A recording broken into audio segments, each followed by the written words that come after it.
ہمارے چینل میں خوش آمدید۔ تو چلیے شروع کرتے ہیں آج کی کہانی۔ ڈر کے مارے وہ سانس نہیں لے پا رہی تھی۔ وہ جنزاد آہستہ آہستہ کر کے اس کے تمام خوف اس کے سامنے لا رہا تھا۔ ہیرا کو لگتا تھا کہ اگر ایسا ہی چلتا رہا تو وہ ایک دن اپنی جان سے ہاتھ دھو بیٹھے گی۔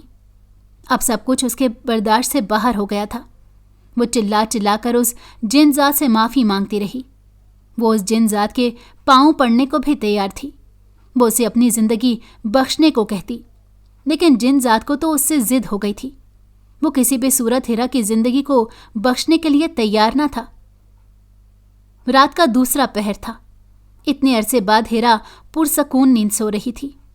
وجہ صرف اور صرف یہ تھی کہ جنزاد کچھ ضروری کام سے اپنی دنیا میں گیا ہوا تھا، لیکن آج رات وہ ایک دم ہی لوٹ آیا۔ واپس آنے کے بعد وہ سیدھا ہیرا کی طرف آیا۔ جیسے ہی اس نے ہیرا کو پرسکون نیند سوتے ہوئے دیکھا، اس کی آنکھیں غصے سے لال ہو گئیں۔ وہ اس لڑکی کو کسی بھی صورت پرسکون نہیں دیکھ سکتا تھا۔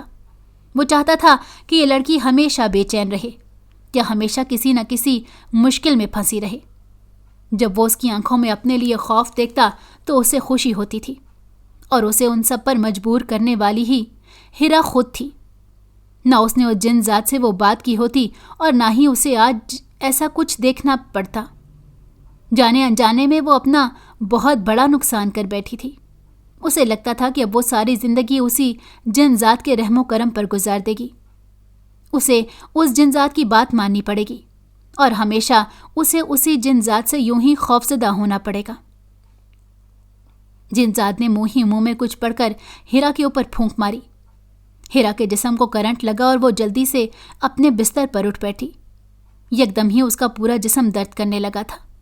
یوں لگ رہا تھا جیسے کسی نے اسے بہت بری طرح مارا ہو۔ درد اس کی برداشت سے باہر ہو رہا تھا۔ ایک تو وہ نیند میں تھی، جس کی وجہ سے اسے یہ سمجھنے میں دیر لگی کہ یہ سب کچھ کس وجہ سے ہو رہا ہے۔ جیسے ہی اس کا دماغ کچھ سوچنے سمجھنے کے قابل ہوا، اس کے ذہن میں پہلا خیال اسی جنزاد کا آیا۔ اس خیال نے اس کے پورے جسم میں خوف کی ایک لہر دوڑا دی۔ اس نے خوفزدہ نظروں سے جب اپنے دائیں طرف دیکھا تو وہیں جنزاد چہرے پر طنزیہ مسکراہٹ لیے ہیرا کو دیکھ رہا تھا۔ اسے دیکھ کر ہیرا کی آنکھوں سے آنسو بہنے لگے۔ اس سے پہلے کہ وہ منہ سے کچھ بولتی یا جنزاد سے دوبارہ معافی مانگتی، جنزاد نے اس کی آواز بند کر دی۔ اب نہ تو وہ کچھ بول سکتی تھی اور نہ ہی اپنے وجود کو حرکت دے سکتی تھی۔ اب وہ بالکل بے بس تھی۔ جنزاد آہستہ آہستہ اس کی طرف بڑھنے لگا۔ ہیرا کا بس نہیں چل رہا تھا کہ وہ اپنے آپ کو غائب کر دے یا یہاں سے کہیں دور بھاگ جائے۔ اس نے اپنی آنکھیں بند کر لیں، لیکن جنزاد کی گڑگڑاہٹ پر اسے جلد ہی اپنی آنکھیں کھولنی پڑیں۔ اب وہ آنے والے وقت کا انتظار کر رہی تھی اور اس کے بارے میں خوفزدہ تھی۔ نہ جانے آج اس کے ساتھ کیا ہونے والا تھا۔ آج وہ اس کے ساتھ کون سا کھیل کھیلنے والا تھا۔ تھوڑی سی دیر بعد وہ ایک عجیب و غریب جگہ پر پہنچ گئی۔ چاروں طرف گہرا اندھیرا چھایا ہوا تھا۔ اسے کچھ بھی دکھائی نہیں دے رہا تھا۔ اسے صرف کیڑے مکوڑوں کی آوازیں آ رہی تھیں۔ یہ اس کا دوسرا خوف تھا۔ ہیرا کو ہمیشہ ہی کیڑے مکوڑوں سے بہت خوف محسوس ہوتا تھا۔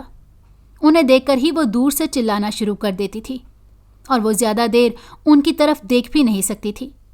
لیکن آج اسے یوں محسوس ہو رہا تھا جیسے یہ پورا کمرہ ہی ان کیڑے مکوڑوں سے بھرا ہو، اور سونے پہ سہاگا اندھیرے کی وجہ سے وہ کچھ دیکھ بھی نہیں پا رہی تھی۔ وہ جلدی سے اپنی جگہ سے اٹھ کھڑی ہوئی اور اندھیرے میں ہی چلنے لگی۔ اسے اندازہ نہیں تھا کہ وہ کہاں پر جا رہی ہے۔ اچانک اس کا پاؤں کسی چیز میں پھنس گیا۔ جلد ہی اسے یوں محسوس ہوا کہ وہ ایک چھوٹا سا گھر تھا جو کہ کیڑے مکوڑوں سے بھرا ہوا تھا۔ یہ خیال آتے ہی وہ اونچی اونچی آواز میں چلانے لگی۔ دوسری طرف کیڑے مکوڑے اس کی آواز سن کر تیزی سے اس کی طرف بڑھ رہے تھے۔ ہیرا کو جلد ہی محسوس ہو گیا کہ تمام کیڑے مکوڑے اس کے جسم کے اوپر چڑھ رہے ہیں۔ یہ خیال ہی اس کی روح کو فنا کر دینے والا تھا۔ وہ ہاتھ مار مار کر اپنے جسم سے کیڑوں مکوڑوں کو اتار رہی تھی، لیکن وہ تعداد میں بہت زیادہ تھے۔ یکدم ہیرا دوبارہ اسی جنزاد سے معافیاں مانگنے لگی اور چلانے لگی، خدا کے لیے مجھے معاف کر دو، میں اپنے کیے پر بہت شرمندہ ہوں، مجھے ایسا نہیں کرنا چاہیے تھا، مجھ سے بہت بڑی غلطی ہو گئی ہے۔ لیکن وہ جنزاد اس کی باتوں پر کان دھرے بغیر اس منظر سے لطف اندوز ہو رہا تھا۔ اچانک ہی کمرہ روشن ہو گیا۔ ہیرا نے جب ان کیڑے مکوڑوں کی طرف دیکھا تو اپنے آپ پر قابو نہیں رکھ پائی اور بے ہوش ہو کر وہیں زمین پر گر پڑی، کیونکہ وہ کیڑے مکوڑے انتہائی خوفناک شکل کے تھے۔ کوئی بھی نارمل انسان انہیں دیکھتا تو یوں ہی بے ہوش ہو جاتا۔ یہ سب دیکھ کر جن ذات بدمزہ ہوا، وہ مزید اس منظر سے لطف اندوز ہونا چاہتا تھا۔ وہ مزید ہیرا کو ڈرانا چاہتا تھا، لیکن شاید آج کے لیے اتنا کافی تھا۔ تھوڑی ہی دیر بعد ہیرا اپنے کمرے میں موجود تھی۔ اس کے چہرے پر آنسوؤں کے مٹے مٹے نشانات تھے جو اس پر گزری ہوئی آفت کی نشاندہی کر رہے تھے۔ جنزاد چند لمحے اسے یوں ہی دیکھتا رہا اور پھر وہاں سے غائب ہو گیا۔ وہ اس لڑکی کو کوئی نقصان نہیں پہنچانا چاہتا تھا، لیکن وہ اسے خوفزدہ کر کے سبق ضرور سکھانا چاہتا تھا۔ اگلے دن جب ہیرا کی آنکھ کھلی تو اس کی آنکھوں کے سامنے رات والا منظر لہرا گیا۔ اس کی آنکھیں آنسوؤں سے بھر گئیں۔ اچانک دروازے پر دستک ہوئی۔ ہیرا نے جلدی سے اپنے آنسو صاف کیے تاکہ انہیں کوئی دیکھ نہ لے اور اس سے کوئی وجہ نہ پوچھے۔ ہیرا اپنے گھر میں سب کی بہت لاڈلی تھی، اور پھر بعد میں اس کے ساتھ کچھ ایسے واقعات ہوئے جو اسے اپنے گھر والوں کے مزید قریب لے گئے۔ دستک دینے والی اس کی ماں تھی۔ تھوڑی ہی دیر بعد وہ دروازہ کھول کر کمرے میں داخل ہو گئی۔ آتے ساتھ ہی انہوں نے ہیرا سے فکر مندی سے پوچھا، کیا تم نے رات کو دروازہ لاک نہیں کیا تھا؟ ان کی بات سن کر ہیرا فکر مندی سے بولی، نہیں امی، میں نے تو دروازہ لاک کیا تھا۔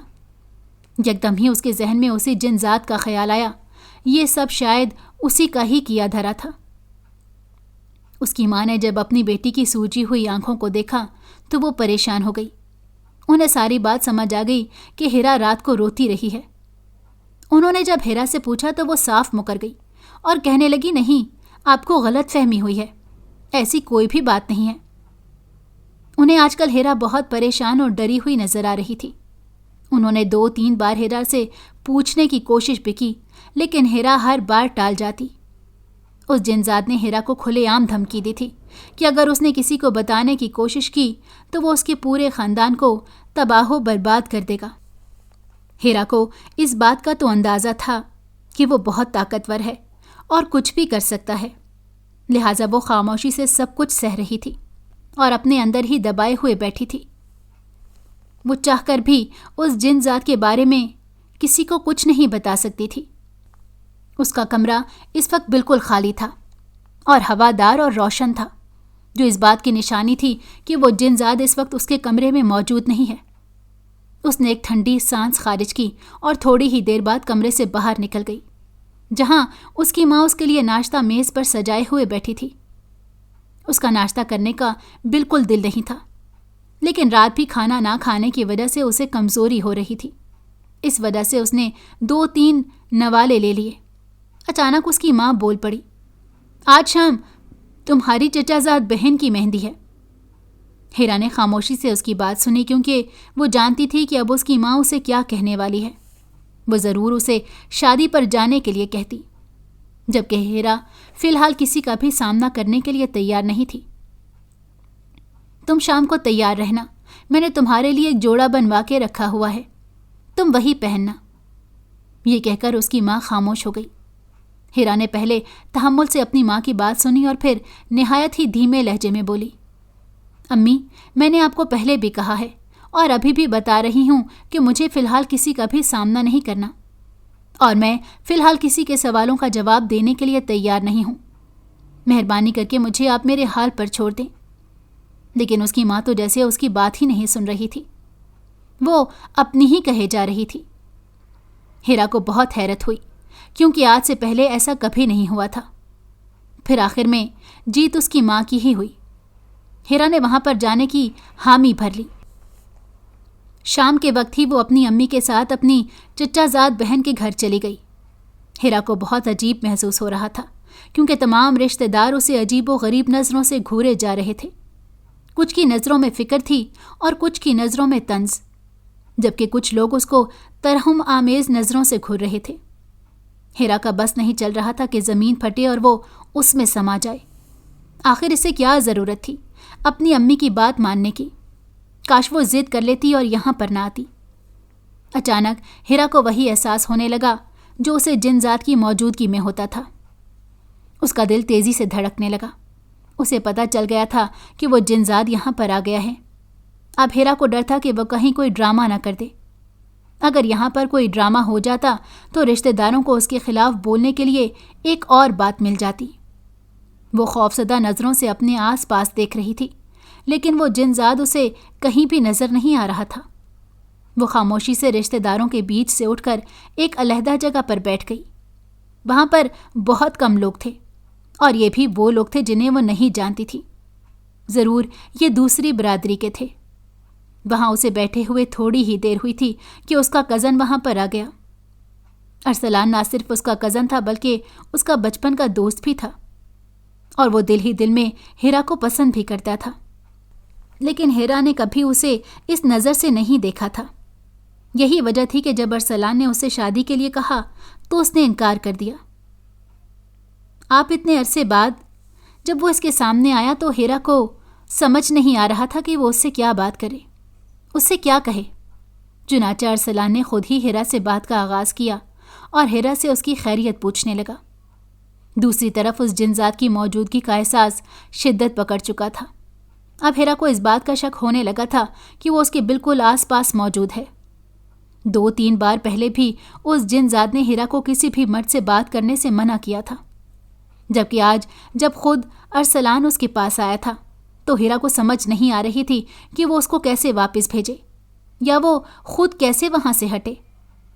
ہیرا چہرے سے بہت پریشان نظر آ رہی تھی۔ اچانک ارسلان بولنے لگا، تمہیں میرے یہاں موجودگی پسند نہیں آئی؟ فکر مت کرو، میں تمہارا زیادہ وقت نہیں لوں گا۔ میں بس تم سے آخری بار ایک چیز پوچھنے کے لیے آیا ہوں۔ تمہیں یاد ہوگا کہ کچھ عرصہ پہلے میں بھی تمہارے پاس آیا تھا۔ تب میں نے تمہارے سامنے اپنے جذبات رکھے تھے۔ آج بھی میرے دل میں تمہارے لیے وہی جذبات ہیں۔ میں تمہارے لیے آج بھی ویسے ہی سوچتا ہوں جیسے پہلے سوچتا تھا۔ اتنا عرصہ گزرنے کے باوجود بھی میں اپنے دل سے تمہاری محبت نہیں نکال سکا۔ اس کی باتیں سن کر ہیرا مزید پریشان ہو گئی، جبکہ ارسلان اس کی دل کی کیفیت سے بالکل انجان اپنی ہی کہے جا رہا تھا۔ وہ گردن جھکائے مسلسل بول رہا تھا، جبکہ دوسری طرف ہیرا کی طبیعت دوبارہ خراب ہونے لگی۔ اسے یوں محسوس ہونے لگا کہ وہ کسی عجیب و غریب جگہ پر کھڑی ہے، جبکہ آس پاس موجود لوگوں کے چہرے اسے خوفناک نظر آنے لگے۔ اسے یوں لگ رہا تھا جیسے ان تمام لوگوں نے اپنے ہاتھ میں ہتھیار پکڑ رکھے ہوں اور اس پر حملہ کرنے کے لیے آ رہے ہوں۔ ہیرا ایک دم پیچھے ہٹی اور کرسی کو مضبوطی سے پکڑ لیا۔ جب ارسلان نے گردن اٹھا کر ہیرا کی طرف دیکھا تو اسے بہت عجیب لگا۔ ہیرا خوفزدہ نظروں سے اپنے آس پاس دیکھے جا رہی تھی۔ ارسلان نے ایک قدم اس کی طرف بڑھایا، جبکہ ہیرا اسے دیکھ کر مزید خوفزدہ ہو گئی اور پیچھے ہٹنے لگی اور اسے کہنے لگی، خدا کے لیے میرے پاس مت آؤ، مجھے مت مارو۔ ارسلان کو سمجھ نہیں آ رہا تھا کہ وہ کیا کرے۔ عجیب معاملہ بن گیا تھا۔ باقی تمام لوگ بھی اب ان دونوں کی طرف متوجہ ہو گئے تھے۔ ارسلان دوبارہ اس کی طرف بڑھا اور کہنے لگا، یہ میں ہوں ارسلان، تمہیں مجھ سے ڈرنے کی یا فکر مند ہونے کی بھی ضرورت نہیں ہے۔ میں تمہیں کچھ نہیں کہوں گا۔ اس سے پہلے کہ وہ مزید ہیرا کی طرف بڑھتا، ہیرا نے جلدی سے پاس پڑی چیز اٹھائی اور ارسلان پر حملہ کر دیا۔ ارسلان جلدی سے پیچھے ہٹ گیا، جس کی وجہ سے وہ بچ گیا۔ ہیرا کو ابھی بھی ارسلان کا چہرہ ایک خوفناک درندے کی صورت میں نظر آ رہا تھا۔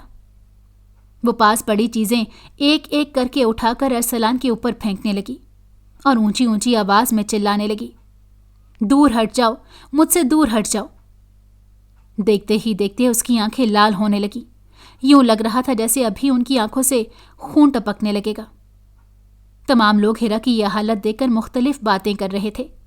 کوئی کہہ رہا تھا کہ اس پر کسی جن کا سایہ ہے، جبکہ کوئی کہہ رہا تھا کہ یہ نفسیاتی مریض بن گئی ہے، جس کی وجہ سے یہ حرکتیں کر رہی ہے، جبکہ کوئی کہہ رہا تھا کہ یہ لوگوں کی توجہ اور ان کی ہمدردی حاصل کرنے کے لیے جان بوجھ کر یہ سب کچھ کر رہی ہے۔ کوئی بھی حقیقت سے واقف نہیں تھا۔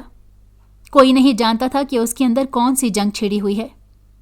یہ سب ہیرا جان پوچھ کر نہیں کر رہی تھی، بلکہ وہ جن ذات تھا جو ہیرا سے یہ سب کچھ کروا رہا تھا۔ تھوڑی ہی دیر بعد اس کی امی وہاں پر پہنچ گئیں، لیکن ہیرا نے اپنی ماں پر بھی حملہ کر کے انہیں زخمی کر دیا۔ وہ بالکل بھی اپنے ہوش و حواس میں نہیں لگ رہی تھی۔ کچھ لوگوں نے بہت مشکل سے اسے قابو کر کے بے ہوش کیا اور پھر اسے اسپتال لے کر چلے گئے۔ رپورٹس نے ایسی کوئی بھی بات نہیں تھی جو کہ کسی کو چونکا دیتی۔ ڈاکٹر نے صرف یہی کہا کہ ہیرا کو کوئی بہت بڑی پریشانی ہے جسے اس نے سر پر سوار کر لیا ہے، جس کی وجہ سے وہ یہ حرکتیں کر رہی ہے۔ تقریباً 1 دن کے بعد ہیرا کو ہوش آیا۔ جب اس نے اپنی ماں کے سر پر پٹی بندھی دیکھی تو پریشان ہو گئی اور اپنی ماں سے پوچھنے لگی۔ اس کی ماں نے سب کو منع کیا تھا کہ وہ ہیرا کو نہیں بتائیں گے کہ یہ سب ہیرا نے کیا ہے، ورنہ وہ مزید پریشان ہو جاتی۔ رات کا 1 بجے کا وقت تھا۔ ہیرا آنکھیں کھلے دیوار کی طرف دیکھ رہی تھی۔ نیند اس کی آنکھوں سے کوسوں دور تھی۔ اس وقت اس کا کمرہ خالی تھا۔ رات کو اس کے بھائی نے امی کو گھر واپس بھیج دیا تھا اور ہیرا کی بھابھی کو اس کے کمرے میں رکنے کا بولا تھا، لیکن ہیرا کی بھابھی تیز مزاج کی مالک تھی اور ہمیشہ اپنی ہی کرتی تھی۔ یہی وجہ تھی کہ تھوڑی دیر ہیرا کے پاس رکنے کے بعد وہ بھی واپس چلی گئی اور ہیرا کو کسی کو بھی بتانے سے منع کیا۔ اب وہ اکیلی تھی اور کافی خوفزدہ بھی تھی، کیونکہ یہ جن زاد کے آنے کا وقت تھا اور ہیرا میں اتنی ہمت نہیں تھی کہ وہ مزید اس کے کسی بھی کھیل کا حصہ بن سکتی۔ وہ اندر سے بالکل ٹوٹ چکی تھی۔ اس کی ہمت جواب دے چکی تھی۔ اچانک ہی کمرے میں موجود ساری چیزیں ہلنے لگیں۔ کمپیوٹر خود بخود آن آف ہونے لگا۔ اس کے علاوہ لائٹس بھی خود بخود جلنے لگیں۔ ہیرا نے خوف کے مارے اپنی آنکھیں بند کر لیں۔ اس کا بیڈ بہت بری طرح سے ہل رہا تھا۔ اچانک اسے یوں محسوس ہونے لگا جیسے اس کا بیڈ ہوا میں ہو۔ اس بار بھی اس نے آنکھیں نہ کھولی۔ تھوڑی دیر تک جب مزید کچھ نہ ہوا تو اس نے ڈرتے ڈرتے اپنی آنکھیں کھولیں، لیکن اس کی حیرت کی انتہا نہ رہی جب اس نے دیکھا کہ وہ ایک بلند و بالا پہاڑ کے اوپر تھے۔ اگر وہ ذرا سی بھی ہلتی تو اس کا بستر الٹ ہو جاتا اور وہ زمین پر گر جاتی۔ یہ اس کا دوسرا خوف تھا جو جن زاد اس کے سامنے لا رہا تھا۔ ہیرا سانس روکے وہیں پر بیٹھی ہوئی تھی۔ آنسو مسلسل اس کی آنکھوں سے بہہ رہے تھے۔ اسے سمجھ نہیں آ رہی تھی کہ وہ کیا کرے۔ بلا شبہ وہ جن زاد اسے جان سے نہیں مارتا تھا، لیکن تکلیف ہیرا کو برابر محسوس ہوتی تھی۔ اس رات بھی چند کیڑے مکوڑوں نے ہیرا کو کاٹا تھا، جس کی وجہ سے اس کے جسم پر نشانات بن گئے تھے، جسے اس نے اپنے کپڑوں کی مدد سے نہایت عمدگی سے چھپا دیا تھا۔ اچانک اسے اپنے سر کے اوپر ایک سایہ معلوم ہوا۔ جب اس نے سر اٹھا کر دیکھا تو وہاں پر ایک بہت بڑی چیل تھی جو اپنی تیز آنکھوں سے ہیرا کو ہی گھورے جا رہی تھی، جبکہ اس چیل کے اوپر ایک نہایت ہی خوفناک صورت عورت بیٹھی تھی جو کہ اس چیل کو کنٹرول کر رہی تھی۔ ہیرا کو لگ رہا تھا جیسے وہ کسی اور ہی دنیا میں آ گئی ہو۔ یہ سب وہ کہانیوں میں سنتی اور پڑھتی ہوئی آئی تھی۔ پہلے پہل وہ ان چیزوں پر یقین نہیں رکھتی تھی، لیکن اب جب اس کے اوپر یہ سب کچھ بیت رہا تھا تو اسے نہ صرف یقین آ رہا تھا بلکہ اپنی حالت پر رونا بھی آ رہا تھا۔ اسے رہ رہ کر اپنی غلطی کا احساس ہو رہا تھا۔ یہ سب اس کی تلخ کلامی کی وجہ سے شروع ہوا تھا۔ نہ اس نے اس جن زاد کو وہ باتیں کہی ہوتی اور نہ ہی وہ جن زاد اس کا دشمن بنتا۔ اس سے پہلے کہ وہ چیل اڑتی ہوئی اس کی طرف آتی یا اسے مزید کوئی نقصان پہنچاتی، یکدم ہی منظر بدل گیا۔ وہ اپنے بستر پر موجود تھی۔ وہ حیران و پریشان ہو گئی۔ آخر ایسا کیسے ہو سکتا ہے؟ حیرت کی بات یہ تھی کہ وہاں پر جن زاد بھی لوٹ کر نہیں آیا اور نہ ہی اسے اس جن زاد کی موجودگی دوبارہ محسوس ہوئی۔ اس اچانک کایا پلٹ پر وہ خود بھی حیران تھی۔ اس کی وہ رات بہت پرسکون گزری۔ صبح جب وہ اٹھی تو اس نے بے ساختہ شکر کے کلمات ادا کیے اور یہ خواہش کی کہ کاش اس کی تمام صبحوں اور راتیں بھی یوں ہی گزریں۔ شام کے وقت اسے ڈسچارج کر دیا گیا اور وہ دوبارہ گھر آ گئی۔ جیسے ہی وہ گھر میں پہنچی اس کی ماں اسے اپنے کمرے میں لے گئی اور اسے کہنے لگی کہ آج کے بعد تم میرے کمرے میں ہی رہو گی۔ اپنی ماں کی یہ بات سن کر وہ حیران ہو گئی۔ جب اس نے اپنی ماں سے اس چیز کی وجہ پوچھی تو اس کی ماں کہنے لگی، میرا دل نہیں کرتا کہ میں تمہیں یوں تنہا چھوڑوں۔ ایک طرف سے ہیرا کے لیے اچھا بھی تھا اور دوسری طرف سے خطرناک بھی تھا، کیونکہ اسے اس کی بھابھی نے بتا دیا تھا کہ اپنی ماں کی یہ حالت کرنے والی وہی تھی۔ اگر اپنی ماں کی موجودگی میں وہ جن زاد دوبارہ آ جاتا اور اس پر حاوی ہو جاتا تو وہ اپنی ماں کو نقصان پہنچا دیتی۔ ہیرا نے صاف انکار کر دیا اور ضد کرنے لگی۔ اس کی ماں خاموش ہو گئی اور پھر تھوڑی دیر بعد کہنے لگی، مجھے سب پتا ہے کہ تمہارے اوپر کیا بیت رہی ہے۔ کاش تم مجھے پہلے ہی اس چیز کے بارے میں بتا دیتی تو میں پہلے ہی تمہارے لیے کوئی راستہ نکال دیتی، لیکن ابھی زیادہ دیر نہیں ہوئی۔ تم فکر مت کرو، میں تمہاری اس سے جان چھڑواؤں گی۔ یہ دوسرا صدمہ تھا جو آج ہیرا کو مل رہا تھا۔ آخر اس کی ماں کو اس بارے میں کیسے پتا چلا؟ اور اگر جن ذات کو اس بارے میں پتا چل گیا کہ اس کی ماں کو پتا ہے تو وہ اس کی ماں کو جان سے نہ مار دے۔ ہیرا نے کانپتی ہوئی آواز میں پوچھا، آپ کس بارے میں بات کر رہی ہیں؟ مجھے کچھ بھی پتا نہیں ہے۔ اسی کے بارے میں جس نے تمہاری راتوں کی نیندوں کو حرام کر دیا ہے اور جس نے تمہاری زندگی کو تباہ و برباد کر دیا ہے۔ اس کی ماں براہ راست اسی جن ذات کا نام نہیں لے رہی تھی، لیکن وہ اسے اشارے دے رہی تھی۔ اچانک انہوں نے ہیرا کا ہاتھ تھام لیا اور کہنے لگی، مجھے بتاؤ یہ سب کچھ کب سے شروع ہوا ہے؟ ہیرا کو سمجھ نہیں آ رہی تھی کہ وہ اپنی ماں کو کیا بتائے۔ اس کی آنکھوں میں آنسو آ گئے اور وہ اپنے ماضی میں کھو گئی۔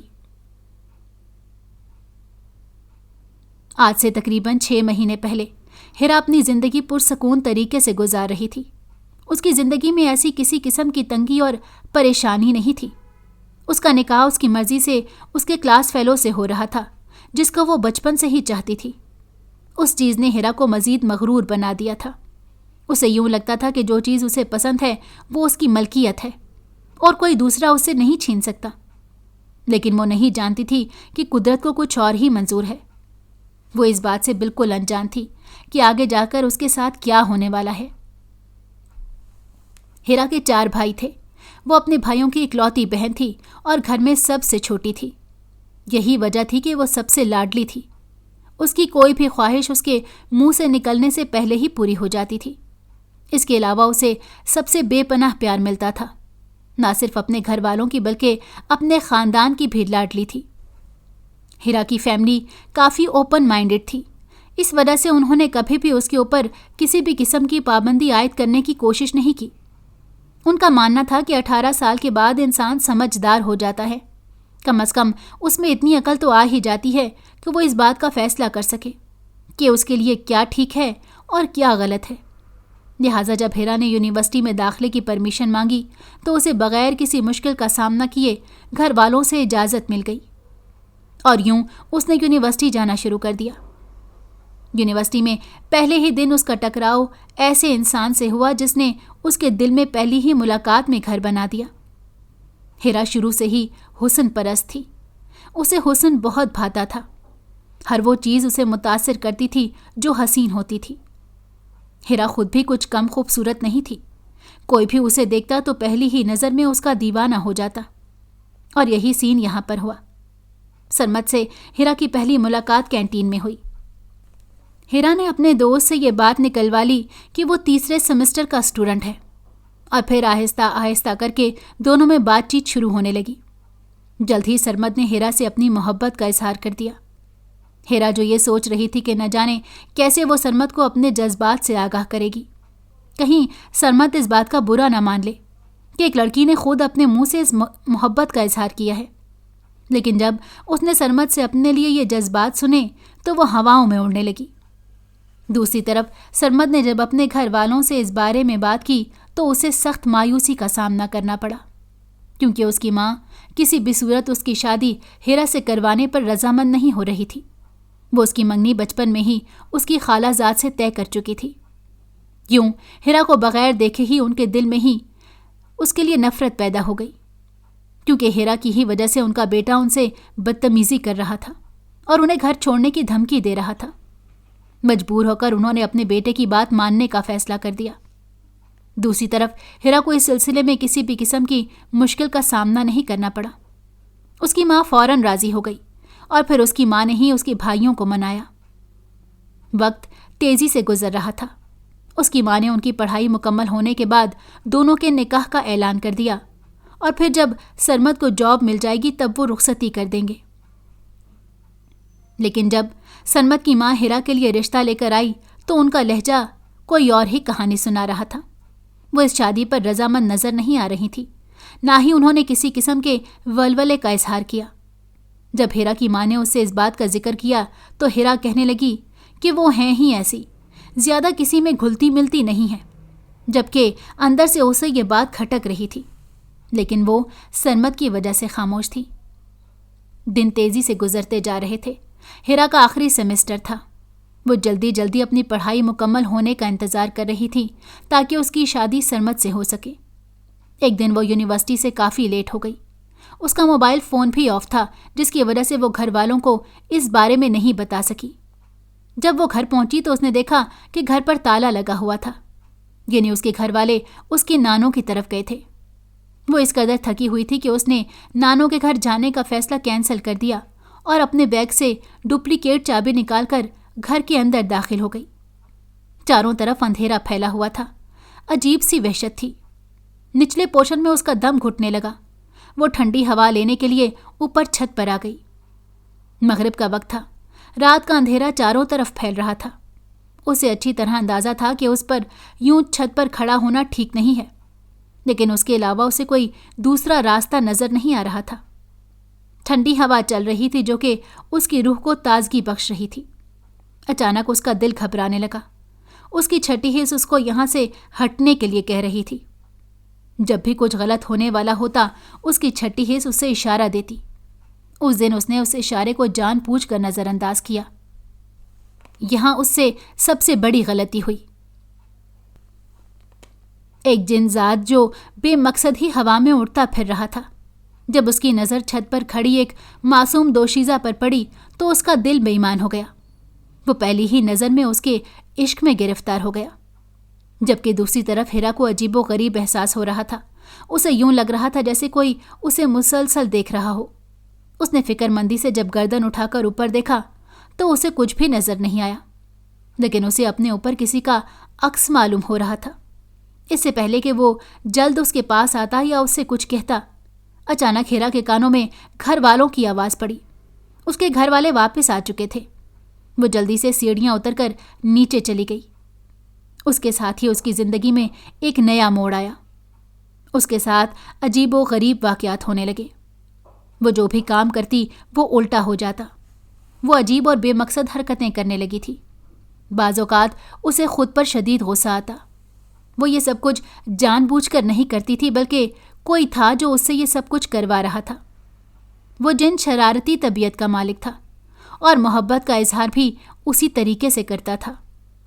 ایک دن ہیرا کچن میں کھڑی کھانا بنا رہی تھی۔ اس کے بھائی کے کچھ ضروری مہمان آ رہے تھے۔ پہلے ہی کافی دیر ہو چکی تھی اور وہ جلدی جلدی کام نپٹانے کی کوشش کر رہی تھی، لیکن چاہ کر بھی کام ختم ہی نہیں ہو رہا تھا۔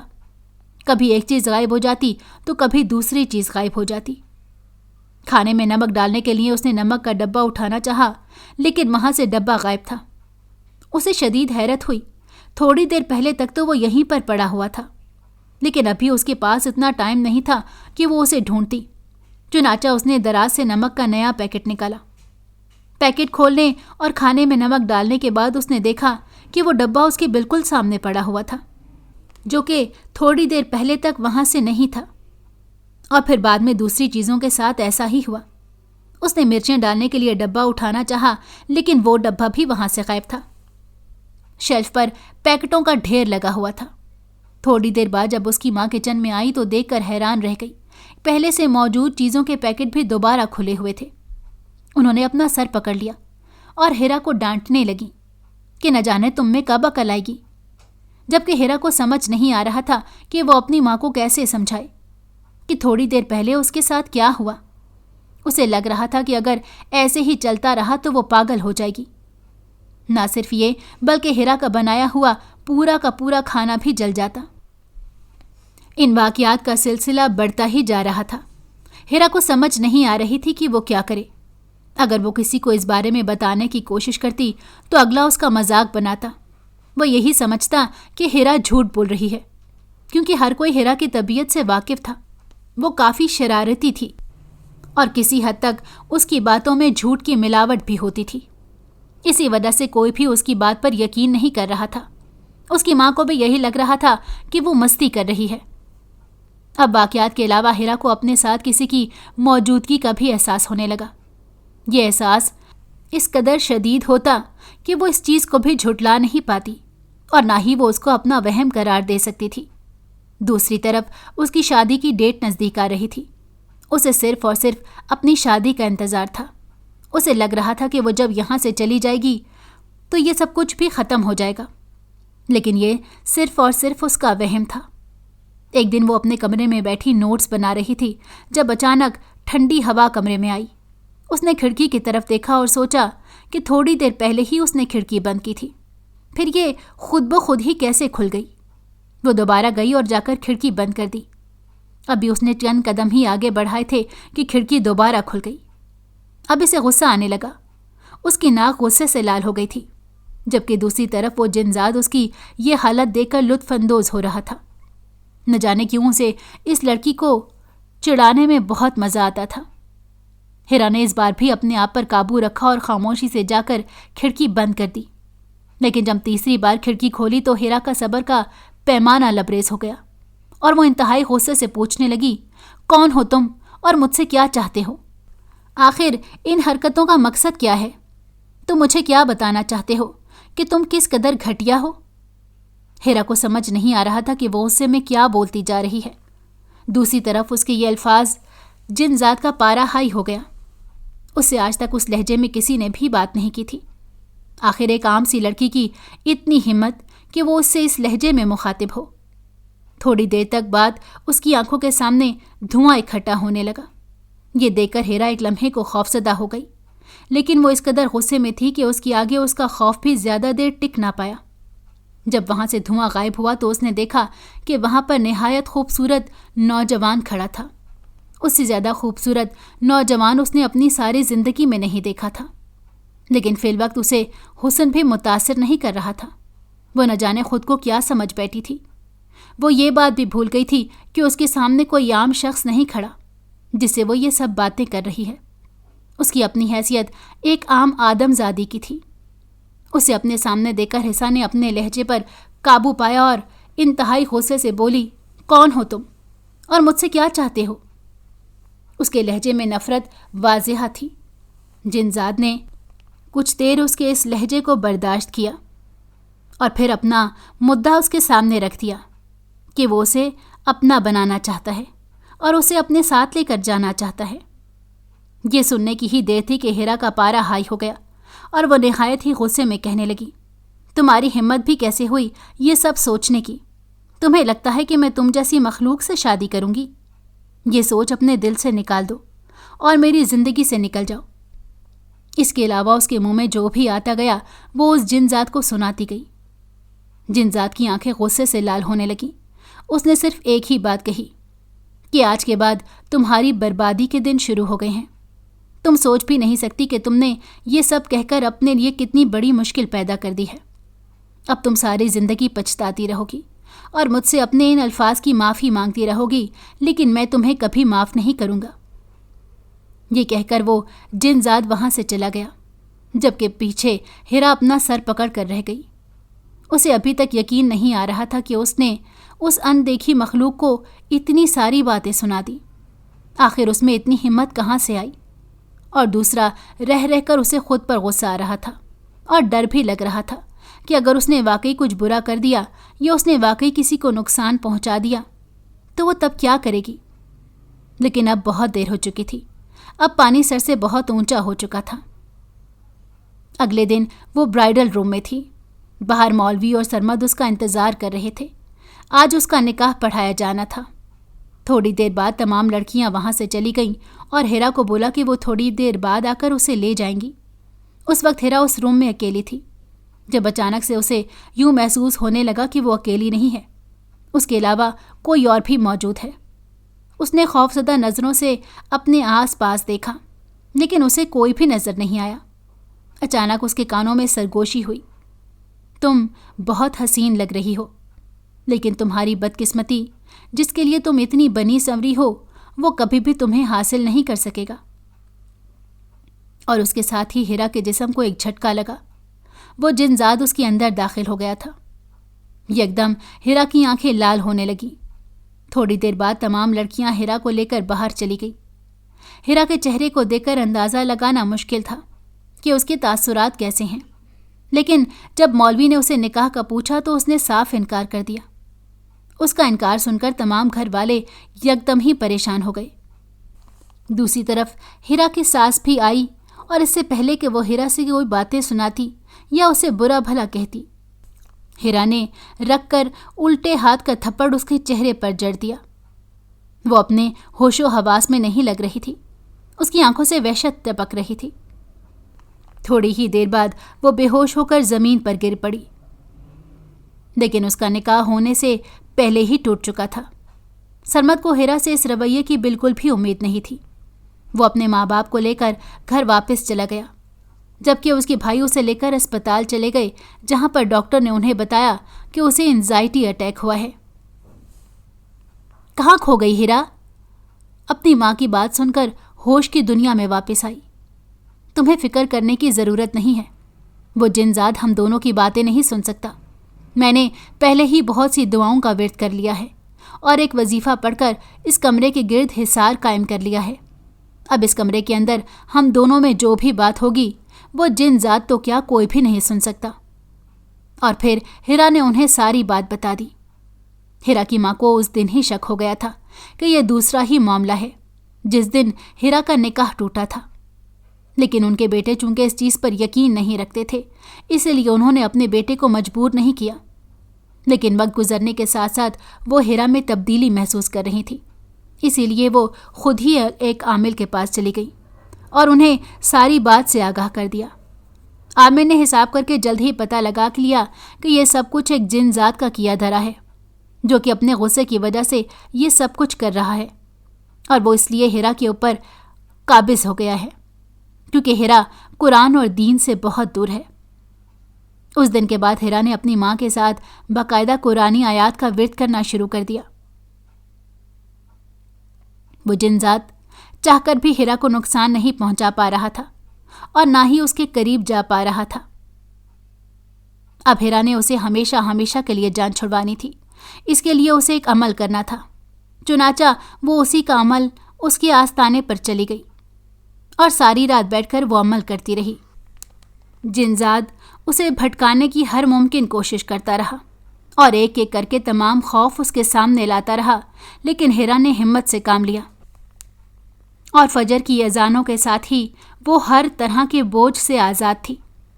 اس کی زندگی دوبارہ پرسکون ہو چکی تھی۔ چند دنوں بعد اس کے کزن کا دوبارہ رشتہ آیا جسے اس نے قبول کر لیا، اور یوں اس کی شادی ارسلان سے ہو گئی۔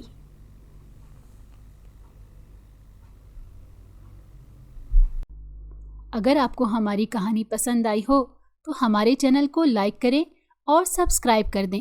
بیل نوٹیفیکیشن کو بھی آن کر دیں تاکہ ہماری آنے والی ہر مزیدار کہانی آپ کو وقت پر ملتی رہے۔